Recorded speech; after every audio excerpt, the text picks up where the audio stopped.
tenemos un invitado especial para que nos hable de esa jornada, de lo que pasó el día de ayer. Alejandra. Así es, Javier, y es que nos acompaña Pascal Beltrán del Río. Él es director del diario Excelsior en México. Y bueno, él nos va a contar sobre esos titulares que aparecen hoy en todos los medios, incluyendo el de él. El PRI sigue dominando en México. Pascal, buenos días, bienvenido a Miami Despierta. ¿Qué tal, Alejandra? Buenos días. Pascal, el PRI nuevamente sigue dominando en México, aun cuando vemos noticias de que Nuevo León, por ejemplo, logra independencia. ¿Cómo quedó el panorama político de México? Bueno, fue una elección muy interesante porque efectivamente, a pesar de los hechos de los últimos meses que pudieran hablar pues de un deterioro de la imagen del presidente Enrique Peña Nieto, el PRI retiene la mayoría de votos en la elección federal intermedia para renovar la Cámara de Diputados del día de ayer. Todavía están computándose los resultados, pero el PRI estaría rozando por sí mismo el 30% de la votación, y junto con su aliado, el Partido Verde, y probablemente también la adición del Partido Nueva Alianza, podría aspirar a la mayoría simple en la Cámara de Diputados. La Cámara de Diputados en México tiene 500 curules, y el PRI con sus aliados podría aspirar, todavía no es seguro, pero podría aspirar a los 251 asientos en la Cámara. En cuanto a las gubernaturas, pues sí, el PRI pierde una gubernatura importante, que es la de Nuevo León, pero en cambio logra recuperar la gubernatura de Guerrero, este estado donde se dieron los hechos tan lamentables de la desaparición de los estudiantes normalistas. Se lo arrebata a la izquierda, al PRD, y lo gana. Retiene sin mayores problemas la gubernatura de Campeche y aparentemente también la de Colima, y estaría arrebatándole al Partido Acción Nacional, a la derecha, el estado de Sonora. Entonces, pues sí, no le fue mal al PRI. No es la aplanadora electoral de hace algunos años, pero a considerar los hechos de los últimos meses, pues creo que no sale tan mal librado.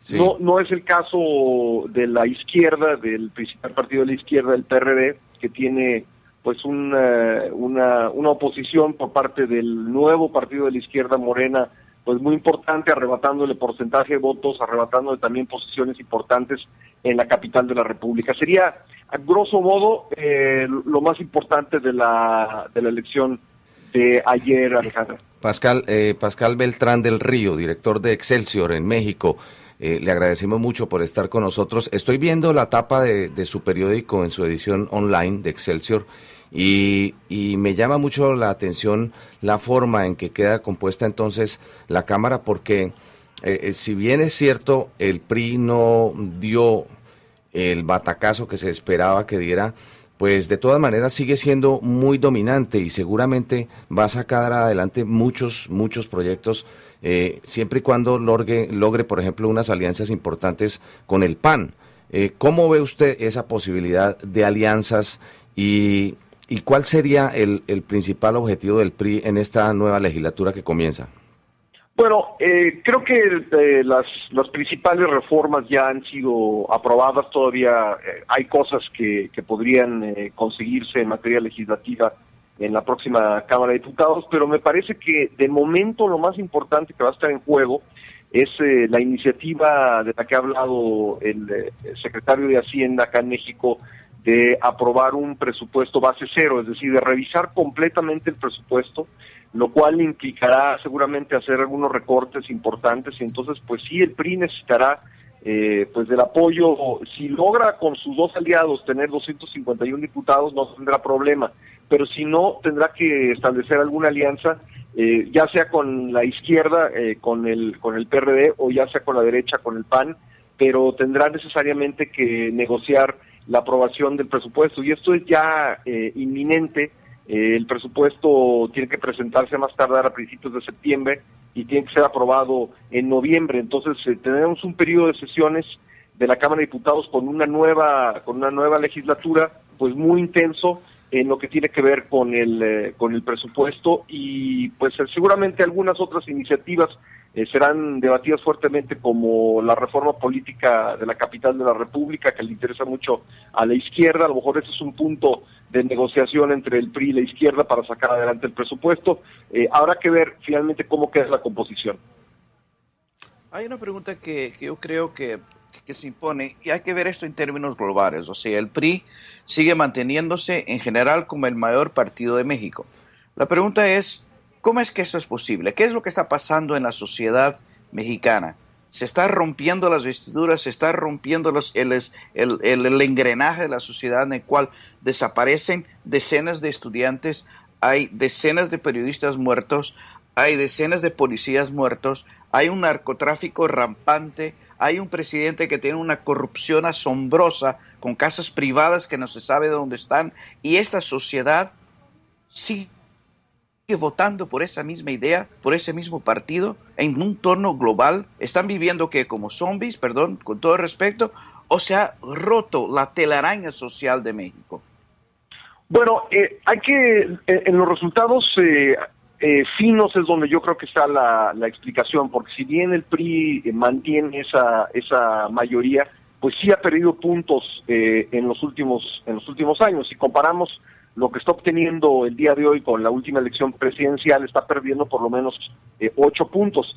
Yo creo que así como a ti, a mucha gente le sorprende esto que está ocurriendo en México. ¿Cómo es posible que después de los hechos de los últimos meses, de septiembre para acá, todavía consiga ser el partido mayoritario?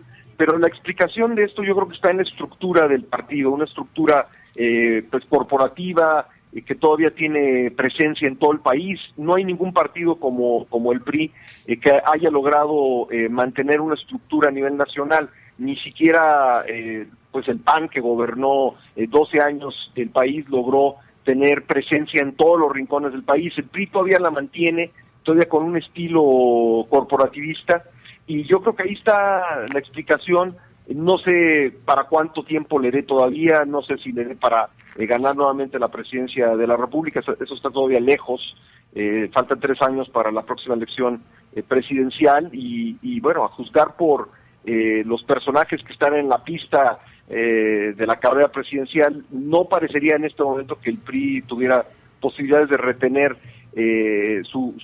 la presidencia de la República, pero bueno, faltan años para eso, y yo creo que la explicación a lo que tú preguntas muy atinadamente está en la presencia que tiene el partido todavía con una estructura corporativa a nivel nacional. Pascal, ayer quienes seguíamos de manera digital y en redes sociales las elecciones, leíamos mucho de la abstención, pero también de un boicot, de un saboteo que se podría hacer a las elecciones. Sin embargo, ninguna de las dos cosas pasó. ¿Cómo quedó el panorama de la abstención que tanto se publicitó? Bueno, eso es de las cosas más interesantes. Preveíamos un hartazgo de la gente respecto de los procesos electorales, un hartazgo con la clase política, que se traduciría en un importante voto nulo, es decir, que la gente no optara por ningún partido, sino anulara su voto, o bien que la gente se abstuviera de ir a las urnas. Eso combinado con el boicot que pues intentó el magisterio disidente de los estados del sur del país, de Michoacán, Guerrero, Oaxaca y Chiapas, y pues ninguna de las cosas sí se materializaron, pero no en el número que se hubiera esperado. De hecho, a mí me sorprendió mucho cuando anoche el presidente del Consejo General del Instituto Nacional Electoral dio un avance de lo que podría ser la participación en la elección, y es sorprendente. Un 48% de la gente votó. Normalmente en las elecciones intermedias como esta, pues vota 42% de la gente, ahora votó el 48%. Tiene que ver con, hay muchas explicaciones, entre ellas que en esta ocasión, por primera vez, junto con la elección de la Cámara de Diputados, se dio la elección de 9 gobernadores de forma paralela. Eso nunca había ocurrido, porque han cambiado los calendarios electorales, y esa es una de las explicaciones por las que la gente parece haberse interesado en ir a votar, y el 48% realmente es sorprendente. La conclusión, yo diría, es que México, los mexicanos, siguen confiando en los procesos electorales como instrumento de transformación, Se lograron cambios de partido varios en las gubernaturas, de las 9 en juego, dependiendo de cómo terminen los resultados, pero creo que en 6 o probablemente hasta en 7 se pudo haber dado una alternancia. Entonces la gente sigue confiando en las elecciones, y lo cual me parece a mí una buena señal en este contexto tan complicado que estamos viviendo en muchos sentidos. 8 de la mañana, 31 minutos, vamos a despedir a Pascal Beltrán del Río, pero no lo puedo dejar ir sin hacerle una pregunta final, Pascal, con nuestro agradecimiento por ese excelente análisis. Su periódico trae una información que en todos los países ocurren estas elecciones, y son los paracaidistas de la política, amas de casa, actrices, gente que no tiene realmente nada que ver con el mundo legislativo, que no conocen cuál es el proceso dentro de una cámara para tramitar una ley, para un proyecto, en fin, pero llegan allí, y me llama la atención ver que Carmen Salinas Lozano, lo dice su periódico, ha llegado y tiene una curul. Pues sí, los partidos decidieron, los partidos tienen el control sobre la postulación de candidatos, e incluso como México tiene un sistema mixto, un sistema de mayoría relativa y de representación proporcional, cuando los partidos colocan en los primeros lugares de las listas de representación proporcional a personajes como estos, pues tienen la vía pues prácticamente automática al Congreso, ya sea a la Cámara de Diputados o al Senado, y ahora han colocado a personajes como Carmen Salinas en estos primeros lugares, y entrarán en la Cámara de Diputados.